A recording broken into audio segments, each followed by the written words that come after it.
అందరికీ హాయ్ అండి. ఈరోజు నేనైతే సర్వపిండి చేయబోతున్నాను మన తెలంగాణ స్టైల్లో.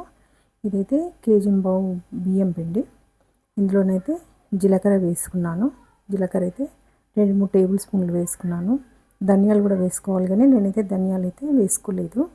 అల్లం వెల్లుల్లి పేస్ట్ 2 టేబుల్ స్పూన్లు వేసుకున్నాను. పల్లీలు అయితే ఈ బౌల్ నిండా తీసుకొని వేయించుకొని పొట్టు తీసేసి ఇందులో వేసుకున్నాను. కారం అయితే 2 టేబుల్ స్పూన్ల కంటే కొద్దిగా ఎక్కువనే తీసుకున్నానండి. సాల్ట్ 1.5 టేబుల్ స్పూన్ తీసుకున్నా. ఇవైతే 3 టేబుల్ స్పూన్లు అయితే శనగపప్పు, 2 టేబుల్ స్పూన్లు అయితే పెసరపప్పు వేసుకుంటున్నా.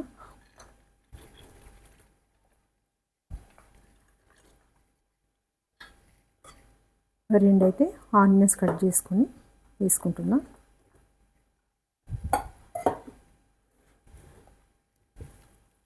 కొద్దిగానైతే ఇందులో పసుపు వేసుకోవాలండి. పసుపు వేసుకుందాం. ఒక 1/2 టేబుల్ స్పూన్ అయితే పసుపు వేసుకున్నా.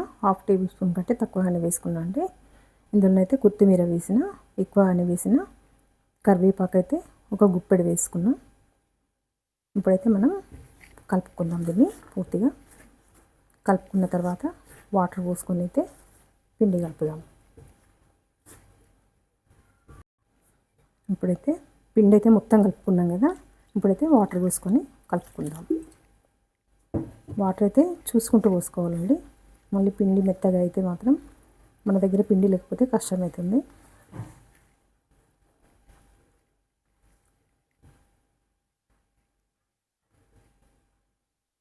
పిండి అయితే ఈ విధంగా తడిపి పెట్టుకున్నామండి.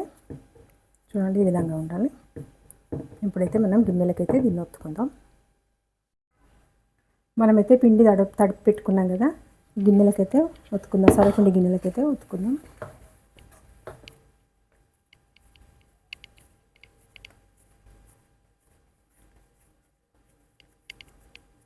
ఇలా వేసుకొని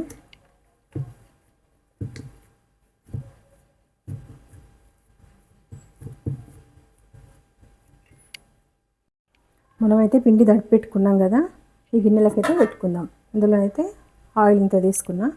ఫస్ట్ టైం పెట్టినప్పుడు అయితే ఫస్ట్ గిన్నెకైతే ఆయిల్ అయితే ఎక్కువగానే పోసుకోవాలి, లేకుంటే గిన్నెకి అంటుకొని రాదు. కనుక ఎక్కువనే ఆయిల్ పోసుకున్నా.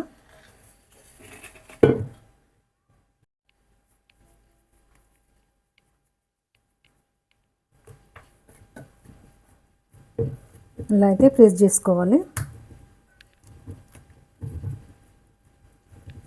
ఇలా కింది వరకు అయితే ప్రెస్ చేసుకోవాలండి.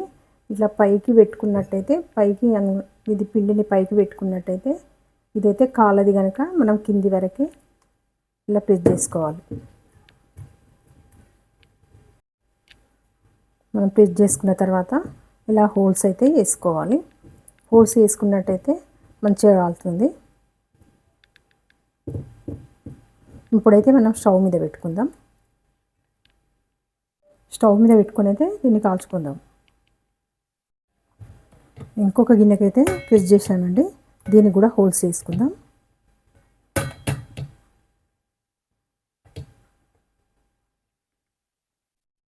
ఇవి అయిన తర్వాతనైతే మళ్ళీ చూపిస్తాం. మనం స్టవ్ మీద పెట్టుకున్న తర్వాతనైతే ఫస్ట్ అయితే సిమ్లోనే పెట్టుకోవాలండి. తర్వాత కొంచెం హై ఫ్లేమ్లో పెట్టుకోవచ్చు, మీడియం. చూడండి ఆయిల్ అయితే ఎలా అవుతుందో.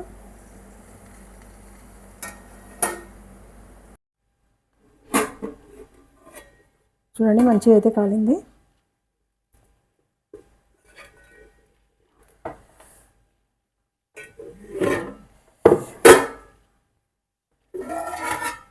ఇంకా తీయగానే వస్తున్నాయండి. తీయగానే గిన్నెలో నుండి అయితే బాగా కాలింది కదండి, మంచిగా ఉంది.